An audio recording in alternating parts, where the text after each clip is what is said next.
So are you guys ready? Yeah. I guess so. No, we don't have much choice. We're going to start with more like general questions. So what exactly is motivating you to run for president and vice president?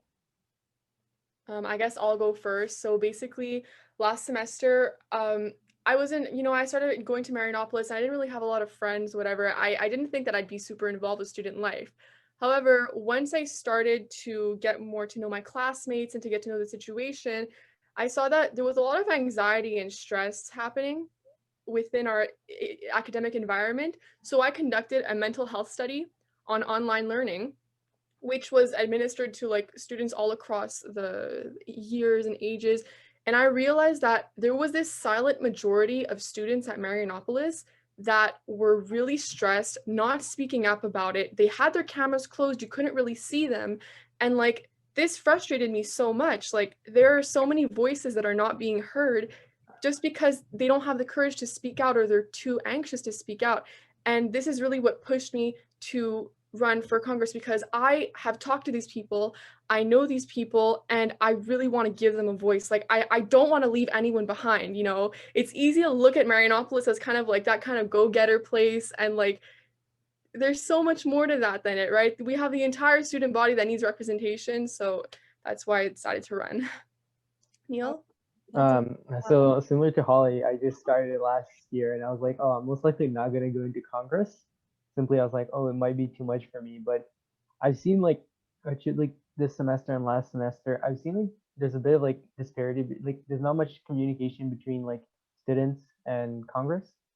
So I feel like there's a lack of like communication, also transparency. Like front page it says I'll give you the finances, you know, full hand. It's not been updated, which like I know what the finances are personally since I'm an exec, so I have the access to it. But I believe that everyone in MSU should have access to it, but it's not on the webpage. And so like and also minutes during Congress meetings that are not available. So like there's a lack of transparency and communication. Like it kind of bothered me. And then like Holly was saying how she was interested in going for presidency, and I was like, oh, I trust her fully. Like after she's done a few like the research, and she's done a few things that as like alone, she as a student she was able to do so much. So I trust that she can do so much more as a president, which is why I was like, okay, this would be the final push for me to go for like vice president to like support her in another way. So what do you guys think sets you apart from the other candidates? Okay, this is like one thing that I think we really pride ourselves on, is because we are both admins for a huge Marianopolis science server, where we like a science Discord server, right? Where we got to make like channels to help people out with their homework, to give them a general chat, to start making friends. And we started this from May, before people could actually come in, just so that they could have like a base, right? Just before they start. So we got to know like really the grassroots of everyone, and we had that advantage from the beginning. So we've really built up a community. And also like it's also the fact that I feel like I can relate to the majority of people that are here, because I'm someone that, you know, maybe I'll look put together on the outside, but in reality, like I'm still crying over my calculus homework. I'm still someone that's like, you know, stressed out about their school. I understand people. Like I can sympathize with everyone's struggles, and I feel like this is something that, you know, sometimes people may lack because of whatever reason, but I feel like we have that sort of touch, right? Right, Neil? Yeah, absolutely. Like same for me. Like I've met people, and I've also realized like last semester during Congress election for the first years, which like not to hate on any of them, they're all amazing and all, but it felt more like they felt like they've achieved so much. They're flexing. I don't know if I'm allowed to say such words, but like I know how professional this has to be, but like they're just saying how much they've done, and like it felt like it wasn't much. There wasn't like much ways to relate to them unless you're like top tier students, right? Like there are some of them, a lot of them in Marianopolis. But like I felt like I was more down to earth. Like that's why I was like, oh, I'm more down to earth. Like if those who know me know, like I'm very down to earth and I'm very like calm. And like if anyone has anything, I'm always open. Like I don't take criticism badly. I'm always open to whatever people say. So yeah. What do you think is the most challenging aspect of the position, and what are you going to do to overcome those challenges and issues? I think organization, definitely, because you have to represent such a large mass of students, you can probably have a lot of feedback coming in, and you really have to like make the time to properly do your job, because it's such an important job, right? Like you have to represent these people. It's not something that you could just say, oh, I don't feel so good today, I'll just close my DMs. You can't do that. It's a commitment, right? So I have to probably, like, if I'm elected, I'll have to, make a schedule for myself to make sure that my time is managed properly. And also, like, bringing people under common ground too, because there will be different opinions regardless. And whether you voted for me or not, if I end up winning, like, I still want to make you proud. I still want to represent you properly. So it's going to be a challenge to kind of like, get your ideas to mix with others and come to compromises and everything. But I guess that's the whole charm of being president and joining Congress. That's true. Holly, a question for you. Yeah. Being president of MSU requires a lot of decisiveness. Share some examples of your ability and willingness to be decisive during a crisis. Okay, so last semester, what happened was that in our group of like math students or whatever, there was a lot of people complaining that either the material was too hard or something, or that like they were getting really, really stressed out with everything. And there was a whole chaos in the chat. Like they just didn't know what to do. They were like, oh, what are we gonna do? Start a petition or whatever. And I said, look, I'm gonna organize this. We're gonna do this, and we're gonna try to talk to the head, the head of the math department, right? Just to see what we can do to get it organized, right? People were so much panicking. They were saying, I'm failing my test. I don't know what to do. And I was just like, guys, stop. We could go talk to people and we can get what we need. And in the end, it actually led to something. Like we actually got our homework time reduced a little bit. Like we got a little bit extra time on quizzes and everything. And like it was done all constructively with the collaboration of everyone. So, that's an example. And I guess, with my friends, I'm always the kind of person that's like, okay, guys, I know what to do. Don't worry about it. It's fine. I'm really good at reassuring people. So it just in general, I mean, I gave an example from last semester, but it's really part of my entire personality. So yeah. What metric would you both measure yourself, your success as president and vice president? I'd I say, think, yeah, Neil, you could go first, actually. I think it would be like how many campaign promises, like how many campaign promises we've said and how many we've like accomplished. And if we don't, since like it's not just our decision, right? It would be Congress that has to vote. At least if it doesn't happen, I want to give like MSU a reason and like an explanation why didn't it happen, and give like an accountability and transparency, and like, oh, this didn't happen due to this, and maybe give a solution, like another way we can improve another aspect. Yeah, and definitely also like lasting impact as well. Like whichever promises that we do end up passing, I want these to stick around regardless of if I'm at the school or not, because I want first years to have an easier time. I want the initiatives that we have, like the regulated class group chats. I want those to stick around even after we're gone, because it's so important for people to be able to network and stuff, right? And this is a problem that will go past our like time at Marinopolis. So I think that's how you could really measure like a successful presidency. If a student asked you for advice on how to best contribute Marinopolis community, what would you tell them?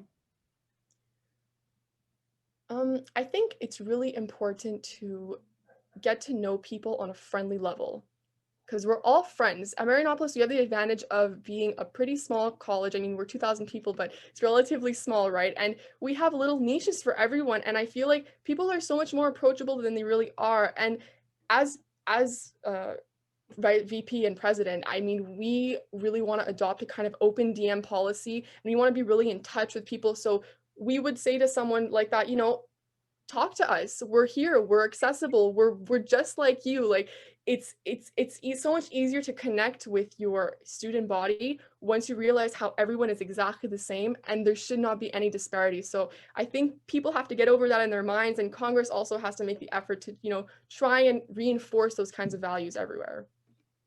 I'd like to add to like maybe just like join clubs or like join some like small like Discord servers or group chats. Like there's some that are not active, but there's some others that are like very active that like you can join and you can easily meet people that you have like you click with very easily, and you can make good friends. Like I've met Holly last year, right? I met Holly last year in April, May. And like I've met her and I've gotten to know her through like Discord servers. So like I personally think it's a great way to like, even if it's like you're not in the same classes, right? You at least know them and you get to know friends. So at least if you're going in person later on, or during in person, you at least you can see them and you at least know people and you won't be fully alone. If one day you had to choose between fulfilling your duties as a member of Congress or your duties as a friend, which one would you choose? Well, I feel like if someone's my friend, they're gonna know that Congress means a lot to me and that I will probably have to sacrifice a lot of my time to devote to the students, you know, like there will be no question of that. I'm a really direct and honest person, and I'm not someone that likes to get stepped all over either. So it's like if I feel like I'm being overwhelmed for something that is like shouldn't be really my priority and I have things like Congress to deal with, of course, people know that I'm the kind of person that's going to go for Congress first. Like I can meet with you anytime, but you know, people are relying on me. It's an important job. So yeah. Neil? Yeah, for me it's like I have to separate my like public life and my private life, and I believe like if I'm part of Congress, I have to take it seriously and I can't just take it loosely because like I'm representing 2,000 plus students and I have to take it seriously, and I don't believe that I should take my time out for just one student unless there's no reason where like it becomes it's more of like the people is like more important for me. Okay, so over the past year, there have been many significant battles between Congress and administration, two of which were the math exam petition and the in-person exams. So far, the administration has successfully placated the student union on all fronts. How will you realistically ensure that the student union's voice is heard in this context instead of being brushed aside like in the past? Sorry, can you repeat the question actually because my internet cut out and it said it was unstable, so I just didn't hear the beginning of it, that's all. Okay.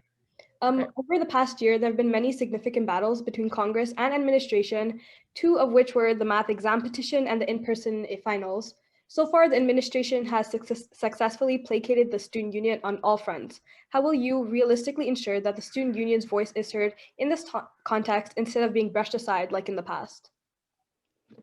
Look, I think also it's all about compromise and it's all about being realistic and working preventatively. Like we cannot make petitions 3 weeks after a measure has been put in place or whatever because we don't leave the administration enough time to deal with our requests, right? So in order to have more effective petitions or more effective motions in place, we have to be more proactive. We have to communicate better with the student union and body and, you know, kind of reach out to see what is the general vibe of our student body, like what are they thinking, because sometimes I probably know that like people will bring up petitions to Congress and they've been brewing in the back for weeks and they had no idea, right? Because either they're not in that class or they're not in that program. And I feel like it should be our responsibility to really get a feel of these things before they get to that level and before it's too late to actually make a change. So I think it's a matter of organization and a matter of being reasonable and compromising as well. So, you know, consider both sides. Yeah. Yeah, same thing as Sally. In that regard, do you guys think that you're setting enough realistic goals to gain improved relations between administration and students? And do you assume that your actions will be enough to bridge the gap between the two? This our campaign is all about increased communication and consistent communication as well. That isn't going to happen like once in a blue moon as a shock. We want this to be a flow of information and a give and take, that it's going to happen all the time so that, you know, there won't have to be big adjustments made. It could be little things on small levels, and this way we could prevent big problems, right? In terms of as administration goes, it's like I said, we have to be increase communication and be more organized to get the general feel of what the student body really, really wants. And this is Congress's responsibility ultimately. Like we have to get a feel for it. So, you know, Neil. Yeah. Yeah, okay. Yeah. One of the major points of concern over the course of this and the last semester was the petition of reduction of students' tuition, which was supported by the majority of the student body, sorry. However, this petition was ultimately ineffective, having been shot down by the administration during both semesters. What is your stance on the administration's decision? And bear in mind that although the potential savings on tuition may not seem significant for any individual student, these savings will add up. I was completely against it. Like I remember when they asked about it, and one thing I kept repeating is I wanted a reducted tuition since I didn't feel like I was getting the full Marinopolis experience. So I personally was against it, and like I believe that like I don't know how much we can do, but I still believe that like the college should show some form of transparency, like when it comes to the finances. They said that they're trying to help people, but I like it might just be because I'm a close, a small group of friends, but like I've personally not heard of much like from what the college has done for students. All I've heard is they've opened schools, which honestly would have been better, which is good. But I've not seen any other form of actions from the school. Though I know the government limits their actions, I feel like the $3,000 in tuition each semester. I feel like there's a lot of it that's just gone to waste. And like unless they use it again next year to some way to improve or still in life, I kind of want to see where that money goes and at least know that like it's going somewhere. Yeah, and I mean also it's important for both people to realize that like the admin needs the money as well to pay for like the teachers' salaries, all that kind of thing, you know what I mean? Like there are costs and like of course people still need the financial support too on the staff's end. However, it's like they could have come to kind of more of a compromise, I feel like not enough was done on both ends and maybe this was again an organizational issue, but I also feel like it was a bit inconsiderate, you could say. Like I felt kind of shot down as a student when I saw that. Like they even at a certain point, I think admin even said we could be charging you more because during a pandemic we need extra financial help. And I was like, whoa there, okay, that's a bit much. But you know, it just it set me back. Like I didn't like hearing that. And I feel like the tone has to change and like the communication definitely has to change because that kind of response, in my opinion, was like Yeah, awful. yeah, Yeah. hearing that was kind of like I know people at Marinopolis are usually like more well off, but still like it's still hard. Some people have like some financial issues at their house and they're like trying to do ends meet while going to Marinopolis. And I feel like it kind of like ruined it. It's just like yeah, we can charge you more. It's like it's already hard to feel like 3,000 each semester. Like I think it's not even the full experience, so it's already hard to like justify 3,000 and you want to pay more. It's Yeah. just kind of like too much. Will you guys be pursuing reductions?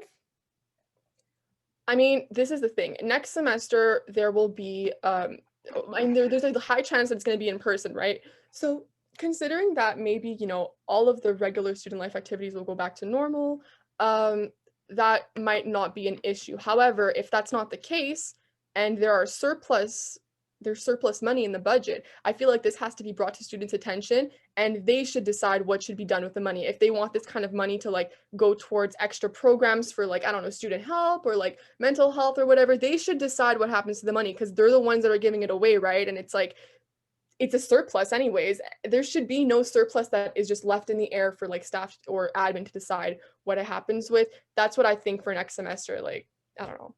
Yeah, so most likely like after we're elected or something, or once we get into power, most likely just try to petition the to admin to maybe give like a financial like just show the finances and where like the money goes to actually like see that it's going somewhere. If it's just left in the air, at least if at least if it's like for next year and some form of improvement. Otherwise, I would like to like have it back so we can put it back for students.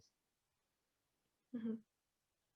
So the next question, in response to the many mental health issues that come with the 2 semesters of being online school, many projects have started to combat any difficulties that students may have in this domain. Many of these projects, though, have not been successful or as successful as they expected, examples being low participation and awareness for smaller projects and the irregular waitlist for social workers and therapists. Do you think that the status quo of the effectiveness of mental health programs will change under your term, and how do you plan on making that change? Do keep in mind that candidates in previous years have all made references to improving mental health, inclusivity, student expression, etc., but the status quo has remained about the same throughout some time in Marinopolis. Okay, this is a huge part of our campaign and actually one of the main reasons why we decided to run. This is a big deal for us, right? Mhm. One of the ways that we want to change this is because there have been initiatives that are pretty respectable, like, you know, like Les Impatients initiative or whatever that Congress decided to subsidize for all students that are participating. Although it's a super cool thing, it only benefits like 30 students, right? And that is not representative of the entire student body. And you have to actually apply to have programs like that, which in some cases, people with really bad mental health problems, sorry, will not even have the motivation to apply to such programs like that. So it's almost like you're reaching an audience, but not the audience you should be reaching, right? This is why we are deciding to like implement mindfulness in every classroom, because when I was in elementary school, we had that and it really, really helped us regulate our stress. Like I still remember the courses that I took about mindfulness from elementary school to this day, and I use it as a strategy before I do my exams and everything. And I feel like this is a like cost-effective way to manage stress in the classroom, and it doesn't cost a lot of money to train people on how to give these talks or to bring someone and start a seminar or do a couple of workshops. So that's something really good. And I mean, there's other things too, like perhaps a chat for people that do not qualify for counseling services, because I know there's a wait list, like you said, for counseling services. I personally tried to get them last semester, and like I know my friend, for example, wasn't able to because she was put on a wait list. If we have something more casual, like a chat where volunteers could either help students out that are kind of in a jiffy, like what I mean, they're kind of upset, they need the help on the spot but they don't necessarily qualify, we could have a program for that. And like I feel like it would just change the dynamic of it, right? So yeah. Yeah, and to get back to the dissertation that Holly was mentioning, I remember reading about it in the minutes, and it kind of worried me since it was about $125 per student, and there's only about 20 to 30 students. And I found that a bit hard, even if it was like a mix of like MSU money and the college. I still found it a lot because it represents only like 1.4, 1.5% of the student body, and like how many students there are in Marinopolis. But it's still like a lot of money coming out from Congress, which I felt like it's an unfair advantage, because I get it's a very important thing, but I feel like it should be accessible to more people and not only to 30 people. So it wasn't the monetary issue. It was more like, if it was accessible to more people, I find it more justified. But this was just 30 people that gave 8 sessions. If it was 30 different people for each session, I would say, oh, that's a very good initiative. But it was only 30 people for the same time, so I felt like that was kind of, from Congress, anyways. The semester, I felt it was kind of unmotivating for those for everyone else, since I believe there are more than 30 people in Marinopolis who suffer from like some mental problem. It might not be like full on depression, but I feel like they're still very down compared to how they would be usually. Since it's been over a year since we've been online, and like lack of human interactions like catch up to you at one point. Students have also repeatedly reported unresponsiveness from Congress members when they contact them. This sentiment of frustration has also been anonymously reported by other Congress members vis-a-vis their colleagues. What's more, Congress members have promised to improve engagement and responsiveness with the student body during past elections. How long is too long when it comes to answering a concerned constituent? And how will you deal with this problem and ensure that words do not merely remain words during your term? So this is like one of the main things. I we promised to like respond in 24 to 48 hours. I believe like if there's an issue, it should come up like quickly, and at least we should like give a first, and it should not be left undelivered or even read. So even if we don't have the solution immediately, we should at least say, yeah, we're working on it, and maybe give an update to what's happening.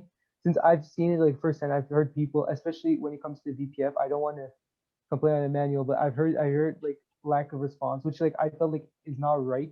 And as like as a VPF, VPF, sorry, vice president, I would have to communicate between clubs, and I've heard that clubs have had a hard time communicating with Congress. So I believe that like, if I can't respond in 24 to 48 hours, I feel like I'm doing something wrong, especially since like I'm on my phone all the time, or I'm on my computer all the time. And during my computer, I have all my social media open, so I see my messages. So it's not like I'm not seeing it. It's not like I don't have access to it. It's more like I'm running away. So if like 24 to 48 hours, or even like it's too much, like even for like half a week at most during exam time, maybe to give a small update, that's like at most like max I believe that it should take.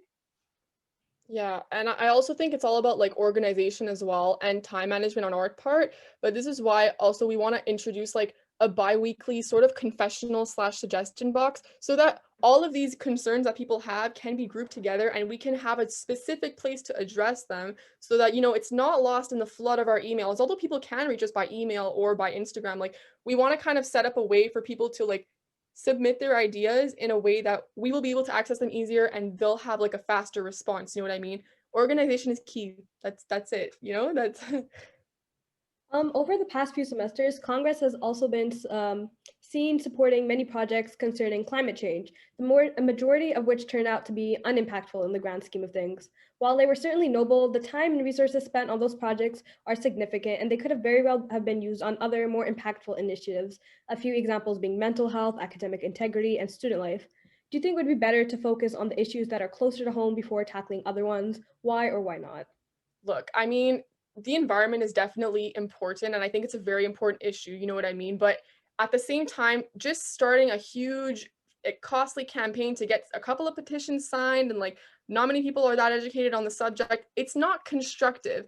There can be ways to improve student mental health and their lives, all while being environmentally friendly. Like, we want to start working on gardening workshops, for example, where people can learn how to garden, because I mean, we all live in Montreal, like not all of us have access to a backyard, right? So it's fun. We could start gardening together. We could start composting together. A composting place would be really cool. We could grow our own fruit at the college, fruits and vegetables. And also we were thinking of starting like an eco brick initiative where like it's pieces of plastic that you put in like a plastic bottle to make bricks with them, and you could construct many things with these plastic bottles, like walls and benches and everything. And the construction of these things could actually bring students together and give them a better experience. It's events like this.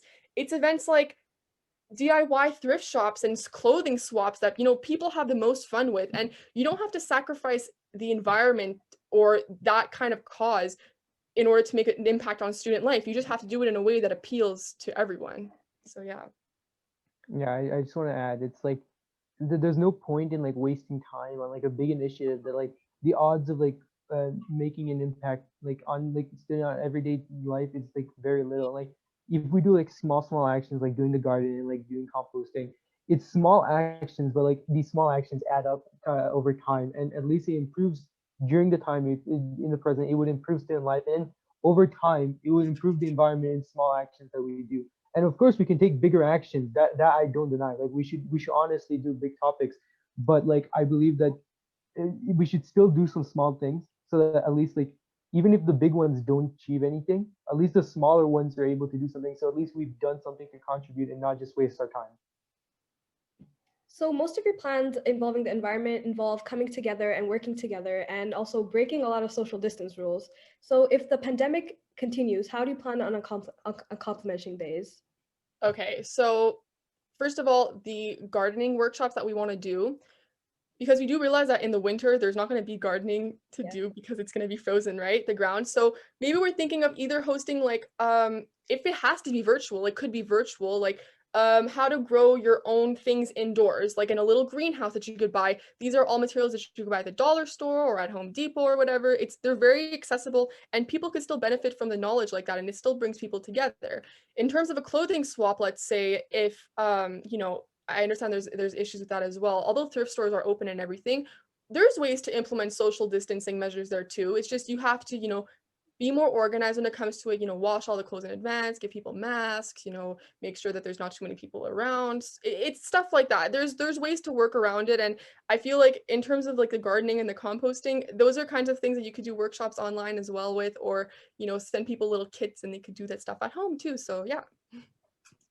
Academic fairness is actually one of your campaign pledges. What steps will you take to better work with the administration in this regard? Neil, do you want to go or? No, it's fine. Okay, that's fine. I just wanted to ask. Anyways, so one of our campaign promises is academic fairness, and we really the ideas that we've proposed are ones that we feel like teachers themselves could possibly benefit from as well, because it's all about maintaining consistency and just like consistency, exactly. For example, the putting all submission times, making them uniform so that people don't have to submit things at like 11:30 or at 12. It's those little things that make a difference, right? And I feel like if we communicate like that, and if we basically just sit down and say, here's what we have to do, we have this many complaints from the students, this is what they're saying, like we think that this could be more of an organization thing for you guys too. What do you guys think? It's all about like considering both sides and making sure that we're not just like shitting on them, I guess you could say. We're basically trying to reach a compromise between both of them. Even exam scheduling, that's one of our promises as well, that we want to work towards better exam scheduling and better communications between the teachers. And that can be achieved through things like, having a common schedule. you know, getting the departments to talk to each other a little bit more, whatever, or you know, hosting these kinds of conversations and making sure that they actually happen. So yeah. Recently, a divide has emerged within the student body when it comes to a subject like school reopening. Yesterday, vocal reopening advocate Tamir Ben Ali wrote a post on the MSU Facebook page lamenting that the schools still fully online education while high school students are being allowed to go back to campus full time. On the opposite side, the president of MSU, Lawrence Lake, supports the college current policy saying that the college is keeping Block 4 online and that certain Block 5 finals will be on campus, though nonetheless, the college welcomes students to come to campus and meet up to study. Um, Many students agree with both of them, but and either of them. Which side are you on and why? I think like I get why this college doesn't want to allow it. It's kind of troublesome for even teachers, since some of them are like old, some of them are very old, right? And not all of them are young. And I believe like they can't risk it. They can't risk like having their teachers coming and getting sick or endangering their lives, which is why I'm pretty sure the school and administration have decided to like opt out from in person. Though I believe that there should have been some activities in person. Like last semester, we had labs that we could have done in person. I believe that like in this block four, it should have been available. It should have been an option. And I feel like especially like finals like yeah, I know it's in person. I've heard like many math students were like, oh, this whole time we've had cheat sheets, and like hopefully we can have at least access to like a bit of it, like not the full thing. I get that they want to make us do proofs and all, but like I know like some of them are very dependent on it, and like when you take it away, it kind of like changes everything since you've been used to something all semester long, and then towards the end, they're like, yeah, well now it's gone. So good luck with it. Yeah, So exactly. Like I feel like look, both sides are valid. And the thing is that although Tamir Ben, I agree with him too. I really want to go back on campus as well, but like consistency is an issue too. Changing the organization of the entire college in the middle of a semester is like not super reasonable too. So I get it. In the fall, however, I do personally feel like if the vaccination is ramped up enough and you know Legault does have everyone over the age of 16 vaccinated by the 24th of June, there's no reason why we should not reopen. There's no reason about that. What I'm not happy about, however, is the college's response to the whole opening 1 day a week thing. How they saw it is, we're not going to open 1 day a week. We're just going to make your math exam at the end of the year in person. We've never had an in-person class before. Never. It just, to me, these are the kinds of things that don't make sense. And they also say it like as if everyone suddenly has to attend.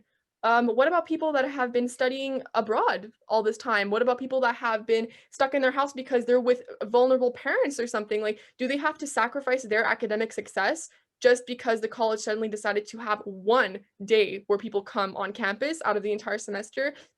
Doesn't really make a lot of sense to me. Like, they kind of pick and choose where they want to respect the guidelines and the whole, oh, we were doing it for your safety and all that kind of thing. Not too pleased about that, but I mean, we'll see.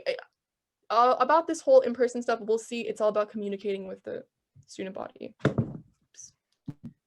Is there anything else you would want the student body to know about your campaign and you guys in general before we end? We need your help.